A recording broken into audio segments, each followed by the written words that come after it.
অনেক টাকার জিনিস গেছে, আমার খুব কষ্ট হইতেছে, আমি তো কষ্ট করে ওটা করছি। আমি গতকালকে সন্ধ্যা 7টার দিকে আমার মেয়েকে নিয়ে ওই বেসিক মেলায় গিয়েছিলাম। তখন ওই ফেরার সময় বাজে রাত্র 8টা 30। ওই সময় বাসার ভিতরে ঢুকি, তখন দেখি পিছন থেকে একটা লোক আমার পিছনে আসতেছে। আমি মনে করছি যে হয়তো এই গল্লিরই কোনো লোক আমার পিছনে পিছনে আসতেছে। আমি এবার একটু সাইড দিছি। সাইড দেওয়ার পর যখন আমার সামনে দেখি ও লোক আসে না, আমি যখন আবার এদিকে ঘুরে হাঁটতেছি, উনি আমার পিছন থেকে থাবা দিছে। তখন আমি ওনার সাথে সাথে দৌড় দিছি, দৌড় দিয়ে পাইনি, উনি তো আমার জিনিস নিয়ে গেছে।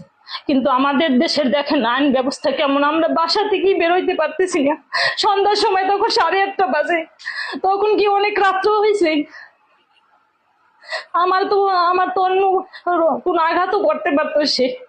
আমার কালকে কালকে আমার হয়েছে, আর একদিন অন্য একজনের হবে, তাহলে আমাদের নিরাপত্তা কোথায়? আমাদের তো কোনো নিরাপত্তা নেই, আমরা ঘর থেকে বেরোইতে পারতেছি না। আমার একটা গলার চেন নিয়ে গেছে, ওটা এক ভরি স্বর্ণ ছিল এবং সাথে লকেট ছিল একটা। ব্যাপারে কি প্রশাসনকে জানানো হয়েছে কিনা? হ্যাঁ, প্রশাসনকে জানানো হয়েছে। আমি চাই যে আমার জিনিসটা উদ্ধার হোক। আমার অনেক টাকার জিনিস গেছে, আমার খুব কষ্ট হইতেছে, আমি তো কষ্ট করে ওটা করছি।